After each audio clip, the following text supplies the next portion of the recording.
अस्सलाम वालेकुम students. Class 12 physics हमारे पास है।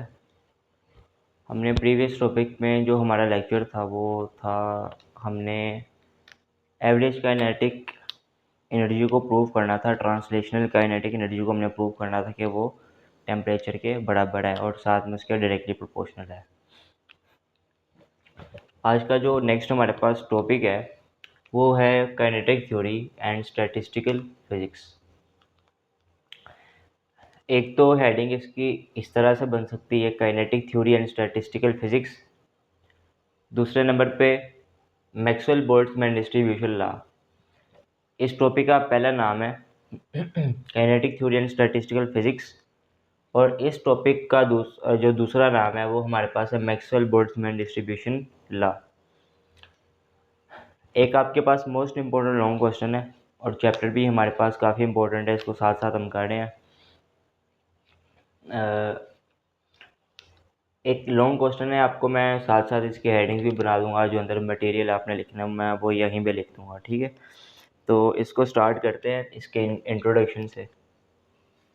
इसका इंट्रोडक्शन क्या है?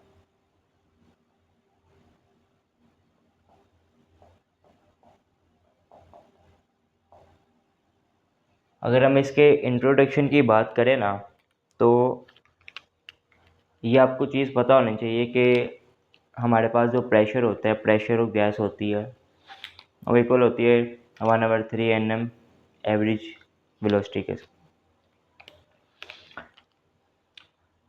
अब हमें जो वो गैस पार्टिकल्स हैं उनकी स्पीड का नहीं पता, उन पार्टिकल्स में काइनेटिक एनर्जी कितनी है वो नहीं हमें पता। अब आपके पास इस लेक्चर में हम क्या पढ़ेंगे? इस लेक्चर में हम ये देखेंगे कि आपके पास एक कंटेनर में जो पार्टिकल्स या गैस पार्टिकल्स आपके पास पड़े होते हैं उनकी स्पीड कैलकुलेट करने का फॉर्मूला क्या है, ठीक है। और दूसरे नंबर पे इन पार्टिकल्स की एनर्जी कितनी होती है, अब वो देखेंगे हम। तो इस टॉपिक में ना सबसे पहले हम देखेंगे कि पार्टिकल्स की स्पीड कैलकुलेट करने का फॉर्मूला क्या है, और दूसरी नंबर पे एवरेज इनकी एनर्जी क्या होगी, एवरेज काइनेटिक एनर्जी क्या होगी इनकी, ठीक है। तो इस लेक्चर में दो ही काम है, एक तो स्पीड ऑफ पार्टिकल्स, दूसरे नंबर पे जो इनकी एनर्जी होती है वो हम देखेंगे। तो इसको स्टार्ट करते हैं।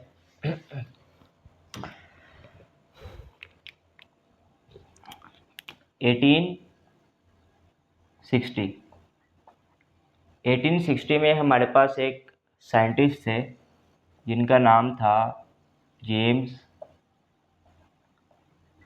Clark Maxwell.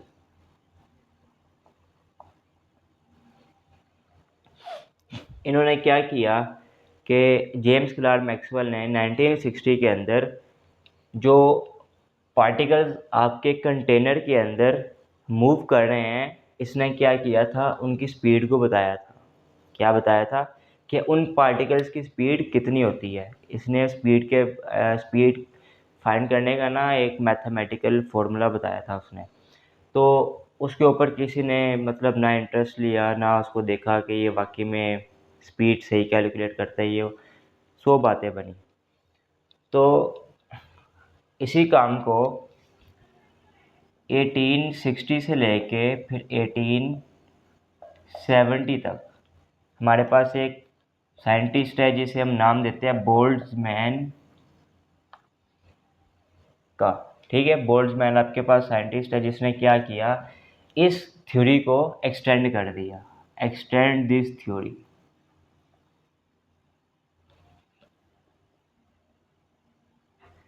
मतलब ये कि 1860 में हमारे पास ना जेम्स क्लार्क मैक्सवेल था। इसने पार्टिकल्स की स्पीड को बताया, उसका मैथमेटिकली फॉर्मूला बताया कैलकुलेट करने का। और 1860 से लेके 1870 तक इसने ना काम छोड़ दिया था। 1860 से लेके 1870 के दरमियान में हमारे पास एक साइंटिस्ट था बोल्ट्जमैन, ठीक है। इसने इसी की थ्योरी को ना आगे एक्सटेंड कर दिया, मतलब आगे बढ़ा दिया। और इन्होंने क्या किया, इन्होंने स्पीड के साथ साथ एनर्जी भी कैलकुलेट करके बता दी, ठीक है। इसने स्पीड कैलकुलेट करके बता दी और इसने एनर्जी कैलकुलेट करके बता दी। कि स्पीड कैलकुलेट करने का फॉर्मूला इसने बताया था जेम्स क्लर्क ने, और एनर्जी कैलकुलेट करने का, उन पार्टिकल्स की एनर्जी कैलकुलेट करने का फॉर्मूला बोल्ट्जमैन ने बता दिया था।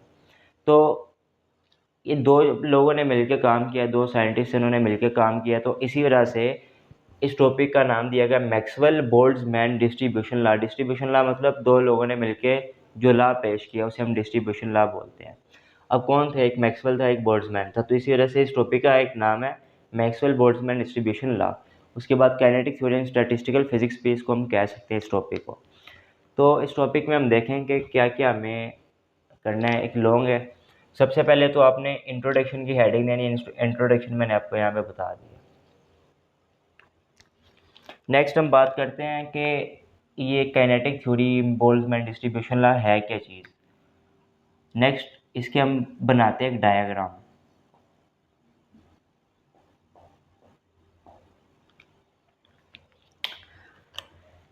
इसके डायग्राम में क्या है, आपके पास सबसे पहले आता है एक कंटेनर। एक मेरे पास ना इस शेप का, स्क्वायर शेप का एक कंटेनर है, ठीक है।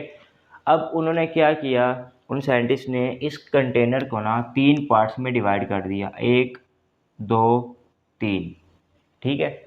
एक इन 3 पार्ट्स में डिवाइड कर दिया। सबसे नीचे वाला जो आपके पास कंटेनर का हिस्सा था, नाम उन्होंने दे दिया E1 का, इसको E2 का, इसको E3 का, ठीक है। उन्होंने कहा कि सबसे ऊपर वाले में जो आपके पास मॉलिक्यूल्स होते हैं वो क्या होते हैं, सबसे नीचे वाले जो आपके पास E1 है, यहाँ पे आपके पास क्या होता है, सबसे ज़्यादा आपके पास मॉलिक्यूल्स मतलब गैस पार्टिकल्स आपके सबसे ज़्यादा होते हैं। मतलब मान लें अगर आपके पास 1000 पार्टिकल गैस पार्टिकल्स है ना एक कंटेनर के अंदर, तो सबसे ज़्यादा इसके अंदर होंगे E1 के अंदर 800 पार्टिकल, यहाँ पे 100 यहाँ पे हो जाएंगे, और 100 150 आप इधर लगा लो, 150 इधर है और 50 इधर है, ठीक है। मतलब एक इसके एग्जांपल देता हूँ, जैसे आप किसी होटल वगैरह में जाते हो स्टे के लिए, तो आप कोशिश करते हो कि आपको सबसे ऊपर वाली मंजिल पे जो मतलब रूम वगैरह वो ना मिले। आप ये कोशिश करते हो कि जो सबसे नीचे वाला पोर्शन है ना आप उसको ऑक्यूपाई कर लो। समझ आ रही है। तो इसी वजह से इसी कंसेप्ट को अगर आप लगाएं ना, तो सबसे ज़्यादा पार्टिकल्स जो होते हैं, सबसे ज़्यादा नंबर ऑफ़ पार्टिकल्स आपके पास सबसे नीचे होते हैं, ठीक है। E1 का मतलब एनर्जी 1, ठीक है। एनर्जी 1 में ये एनर्जी लेवल 1 है, ये एनर्जी लेवल 2 है, ये एनर्जी लेवल 3 है। सबसे ज़्यादा जैसे आपको एग्जांपल दी है उसके अकॉर्डिंग ही 800 पार्टिकल यहाँ पे, अगर एक कंटेनर में 1000 पार्टिकल है, 800 यहाँ पे सबसे ज़्यादा नीचे आएंगे, उससे कम यहाँ पे आएंगे और उससे भी कम यहाँ पे। समझ आ गई है। इसको मैं नाम दे देता हूँ, जो इसका सबसे ऊपर वाला पार्ट है इसको मैं नाम दे देता हूँ N2 का, इसको नीचे वाले को मैं नाम दे देता हूँ N1 का, मतलब पहला हिस्सा और दूसरा हिस्सा कंटेनर का, ठीक है। और एक चीज़ आपने याद रखनी है कि जो सबसे नीचे जो आपके पास पार्टिकल्स होंगे ना, जो सबसे ज़्यादा पार्टिकल्स होंगे, उनमें काइनेटिक एनर्जी आपकी क्या होगी, उनकी एनर्जी क्या होगी, सबसे कम होगी, और जो सबसे ऊपर होंगे उनकी एनर्जी क्या होगी, ज़्यादा होगी। अब एक कंसेप्ट यहाँ पे ये भी आ जाता है कि हमारे पास अगर नीचे ज़्यादा पार्टिकल्स हैं तो वो पार्टिकल्स एक दूसरे के साथ कोलाइड भी करते हैं, तो कोलिजन की वजह से काइनेटिक एनर्जी भी उनकी ज़्यादा होती है और स्पीड भी उनकी बढ़ जाती है, ठीक है। तो हम यहाँ पे ऐसा यही कंसिडर करके चलेंगे कि हमारे पास जो सबसे नीचे वाला हिस्सा है वहाँ पे एनर्जी लेवल क्या होगा, लो होगा, और जो सबसे ऊपर वाला हमारे पास E3 हुआ एनर्जी लेवल 3, यहाँ पे आपके पास पार्टिकल्स की एनर्जी क्या होगी, यहाँ पे आपके पास पार्टिकल्स की एनर्जी कम भी हो सकती है, ज़्यादा भी हो सकती है। हम इसको ज़्यादा ही कंसिडर करके चलेंगे। According to second year class आपकी अगर बात करें तो यहाँ पे हमारे पास एनर्जी लेवल E3 में ज़्यादा होता है, E2 में मीडियम होता है, E1 में बिल्कुल लो होता है। समझ आ गई है। ये आपने एक चीज़ याद रखनी है।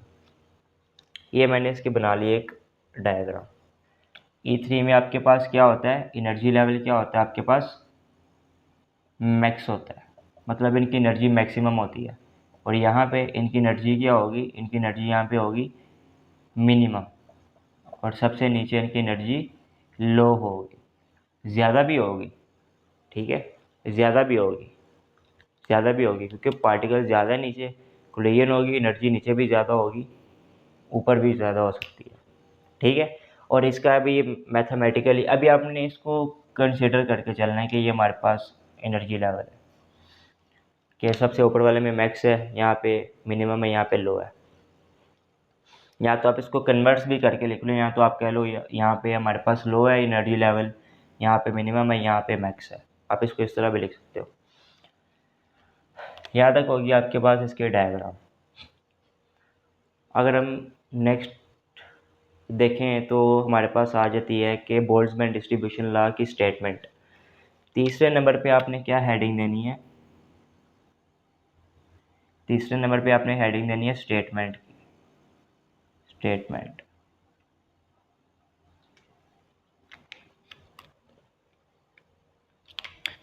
स्टेटमेंट क्या होगी, Maxwell distribution law states that about the speed, Maxwell distribution law states that about the speed and energy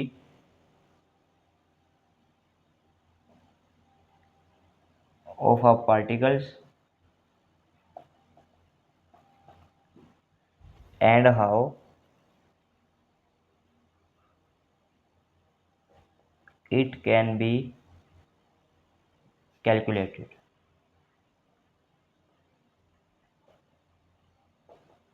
ठीक है, यहाँ तक स्टेटमेंट होगी मैक्सवेल बोल्ट्जमैन डिस्ट्रीब्यूशन लॉ की, कि मैक्सवेल डिस्ट्रीब्यूशन लॉ क्या कहता है, स्टेट क्या कहता है, डेट अबाउट ये कहता है कि speed and energy of particles के, के बारे में। ठीक है, मैक्सवेल डिस्ट्रीब्यूशन लॉ में यही दो चीज़ें ना, जिसमें हम स्पीड और एनर्जी को देखते हैं पार्टिकल्स की, और how it can be calculated, और इसको किस तरह से कैलकुलेट किया जाता है, फाइंड आउट किया जाता है, निकाला जाता है।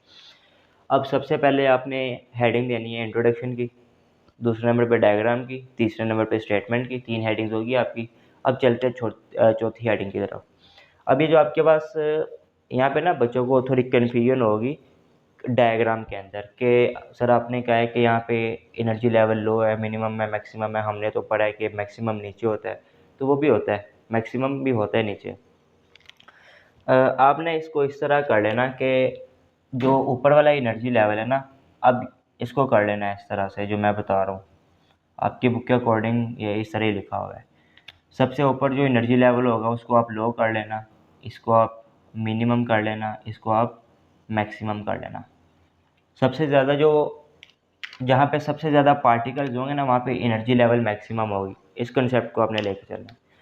अब मैक्सिमम क्यों होगी, पार्टिकल ज़्यादा होने की वजह से एक दूसरे के साथ टकराएंगे, टकराने की वजह से स्पीड भी उनकी मैक्सिमम होगी, पार्टिकल्स भी मैक्सिमम होंगे। ठीक है, पार्टिकल मैक्सिमम है, स्पीड भी कोलिजन की वजह से, टकराने की वजह से बनेगी ज़्यादा, मिनिमम और यहाँ पे लो, जिसमें है ही नहीं पार्टिकल्स। मान लें ये वाले पार्ट्स में काफ़ी ज़्यादा पार्टिकल्स हमारे पास पड़े हुए हैं और E2 में बहुत ही कम है, E3 में 2 से 3। ठीक है, समझ आ गई है। तो जहाँ पे सबसे ज़्यादा पार्टिकल्स आपके होंगे वहाँ पे एनर्जी क्या होगी, मैक्सिमम होगी। अब यहाँ पे देखिए एनर्जी मैक्सिमम किधर है, E1 में, मतलब पहले पोर्शन में। E2 में मिनिमम है, E3 में लो है। आप इस कंसेप्ट को आपने लेके चलना है। 1 2 3, यहाँ पे 3 आपके पास हेडिंग्स बन गई हैं। अब हम चलते हैं अपने नेक्स्ट हेडिंग की तरफ।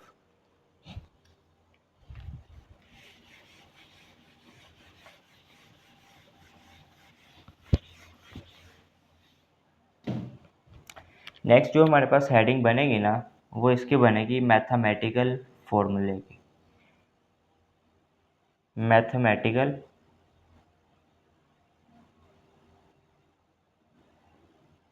Mathematically formula. अब जो आपके पास फॉर्मूला है ना, इसकी जो आपके पास इसका स्पीड कैलकुलेट करने का जो फॉर्मूला है, उसकी डेरिवेशन आपकी बुक में नहीं दी हुई, मगर हम भी डिराइव नहीं करेंगे, वो हाई लेवल में बात आ जाएगी फिज़िक्स की।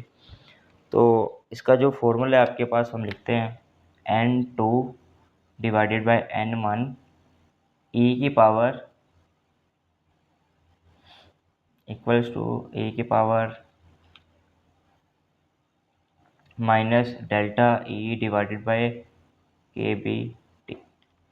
ये आपके पास फॉर्मूला है जिसके थ्रू आप क्या कर सकते हो, एनर्जी को कैलकुलेट कर सकते हो, और सॉरी एनर्जी कह रहे हो, स्पीड को।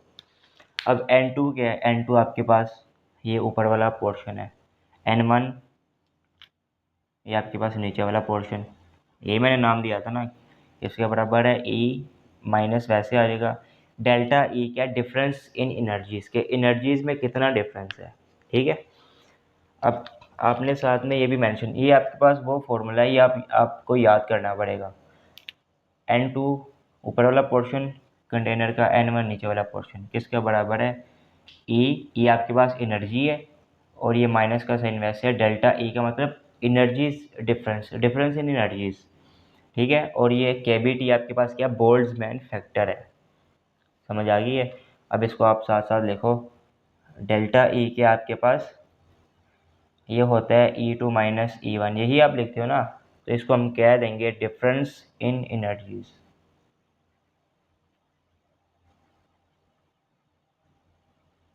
कि एनर्जीज में कितना डिफरेंस है, समझ आ गई है।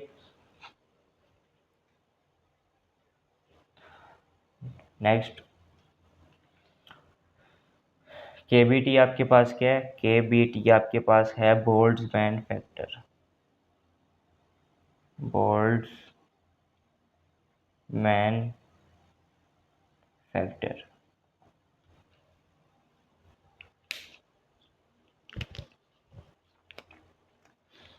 अच्छा, नेक्स्ट अगर हम इसकी बात करें, 3-4 हेडिंग्स आपके पास बनी है, चौथी आपके पास ये है, स्पीड कैलकुलेट करने का फॉर्मूला ये है। अब हम चलते हैं इसकी एनर्जी की तरफ, आखिरी हेडिंग है, छोटा सा टॉपिक है, लॉन्ग है, इम्पोर्टेंट भी है।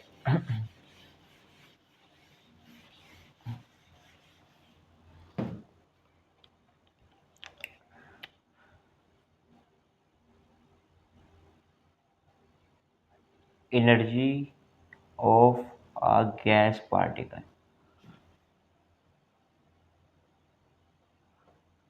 अब इन पार्टिकल्स की एनर्जी क्या होगी, इन पार्टिकल्स की एनर्जी आपके पास क्या होगी, हमने भी पढ़ा कि एवरेज होगी। एवरेज कौन सी होगी, एवरेज काइनेटिक एनर्जी होगी, ठीक है। तो आपने सिंपल इसका फॉर्मूला लिख देना है। इसका फॉर्मूला आपके पास क्या है, E मतलब एनर्जी, AVG मतलब एवरेज एनर्जी, किसके बराबर है 3/2 kBT।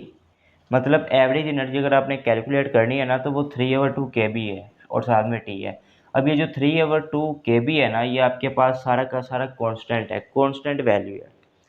तो ये T आपके पास टेम्परेचर है, ये चीज़ तो आपको भी पता है, जब आपके पास टेम्परेचर चेंज होगा तो आपके पास एवरेज एनर्जी भी चेंज होगी पार्टिकल्स की, ठीक है।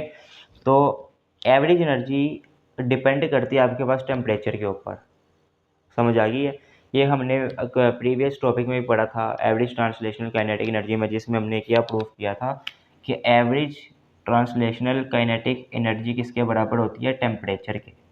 और ये डायरेक्टली प्रोपोर्शनल भी किसकी होती है, टेम्परेचर के। मतलब जब तक आपके पास टेम्परेचर में चेंजिंग नहीं आएगी, तब तक आपके पास एवरेज एनर्जी भी चेंज नहीं होगी, समझ आ गई है।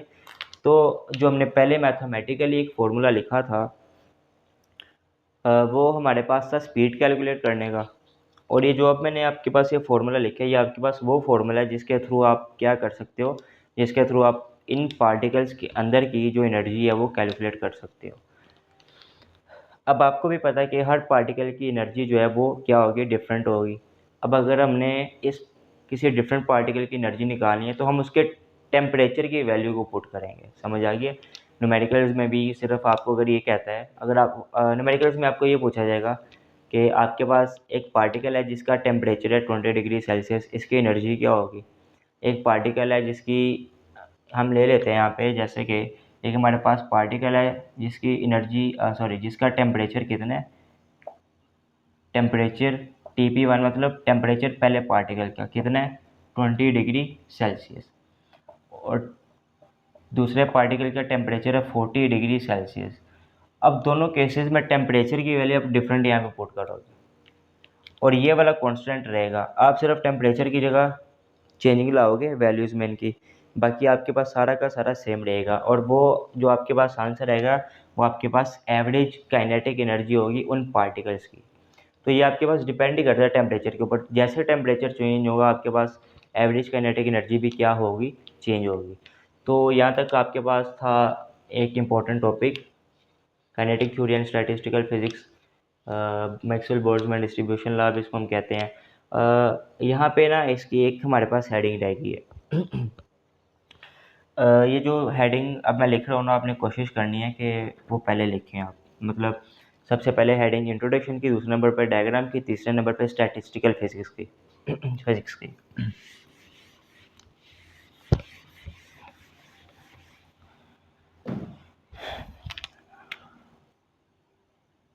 नेक्स्ट आपके पास हेडिंग है स्टैटिस्टिकल फिजिक्स। स्टैटिस्टिकल फिजिक्स क्या होता है? It is a branch of physics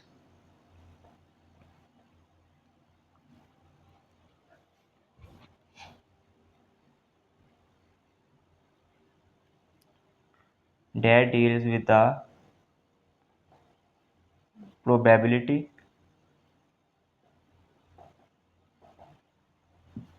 theory which is called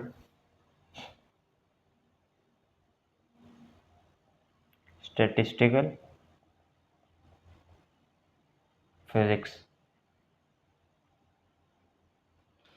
देखें छोटा सा लॉन्ग है तो आपने कोशिश करनी है कि इसके अंदर मैक्सिमम हेडिंग्स डालने की कोशिश करनी है। तो एक हमने इसकी भी डेफिनेशन लिख दी है। ये स्टैटिस्टिकल फिजिक्स क्या है, आपके पास एक ब्रांच है फिजिक्स की जो किसको देखती है, प्रोबेबिलिटी थ्योरी को। अब ये प्रोबेबिलिटी थ्योरी क्या होती है, थ्योरी का तो आपको पता है एक आइडिया, उसके बाद प्रोबेबिलिटी क्या होता है, एक पर्टिकुलर चीज़ के बारे में आइडिया देना, मतलब इसके साथ ये होता है। अब हम यहाँ पे किसकी बात कर रहे हैं, यहाँ पे हम बात कर रहे हैं एक गैस पार्टिकल्स की, प्रेशर की, उनके वॉल्यूम की, क्या क्या चेंज होगा तो इनमें गैस पार्टिकल में क्या क्या चेंजिंग आएगी, हम उसके बारे में यहाँ पे डिस्कस कर रहे हैं। प्रोबेबिलिटी की अगर आपने डेफिनेशन पढ़ी है तो क्या होती है,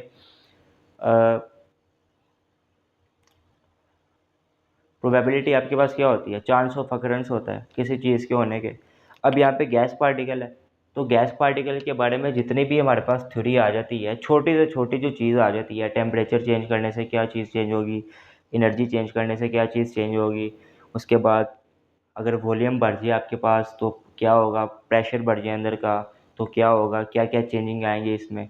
तो मतलब स्टैटिस्टिकल फिजिक्स में जो चीज़ के बारे में हमें डिस्कस कर रहे होते हैं, जिस थ्योरी को हम पढ़े होते हैं, तो थ्योरी हमारे पास यहाँ पे कौन सी है, गैस पार्टिकल।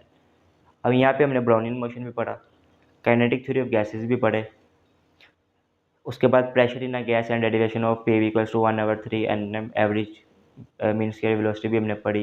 ये सारी की सारी जो हम चीज़ें डिस्कस कर रहे हैं, ये सारी की सारी एक ऐसी थ्योरी है जो प्रोबेबिलिटी है, मतलब जो किसी पर्टिकुलर टॉपिक के अबाउट डिस्कस कर रहे हैं। पर्टिकुलर टॉपिक क्या है, थर्मल फिजिक्स, आपके चैप्टर का नाम है, उसके अंदर क्या क्या चीज़ें हो रही हैं, क्या क्या चीज़ें नहीं हो रही, हम सारी डिस्कस कर रहे हैं। तो इसी को आप कहते हो स्टैटिस्टिकल फिजिक्स का। तो यहाँ पे मैं आपको हेडिंग्स बना के दे देता हूँ, वो आप नोट कर लीजिए, उसके अकॉर्डिंग आपने इस लॉन्ग को अटैम्प्ट करना।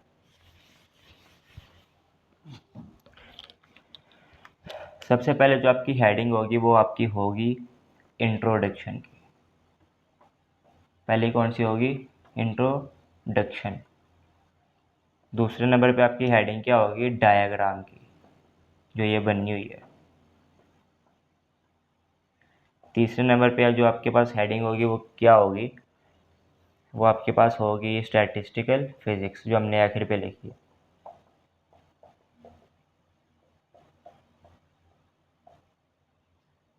चौथे नंबर पे स्टेटमेंट। किसकी स्टेटमेंट? बोल्ट्जमैन डिस्ट्रीब्यूशन लॉ की स्टेटमेंट। पाँचवें नंबर पे फॉर्मूला ऑफ स्पीड।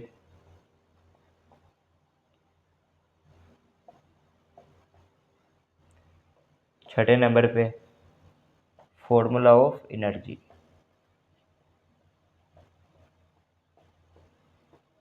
ठीक है, ये 6 हेडिंग्स है, ये मैंने आपको बना के भी दे दिया, लिख भी दिया है। Introduction, diagram, statistical physics statement जो मैंने आपको लिखवाई थी, ठीक है। उसके बाद फार्मूला, स्पीड का फार्मूला जो मैथमेटिकली आपको लिखवाया था, उसके बाद एनर्जी का फार्मूला, और ये साथ में आपने मेंशन भी करना है कि ये कौन सी एनर्जी है, क्या है, ठीक है। तो आज का ये टॉपिक था आपके पास, ये आपके पास ख़त्म हो गया आज का टॉपिक। बाकी जो नेक्स्ट आपके पास टॉपिक है, आई थिंक स्टेलर एवोल्यूशन का टॉपिक है आपका, वो हम इंशाल्लाह कल नेक्स्ट स्टार्ट करेंगे। आज के लिए अल्लाह हाफिज़।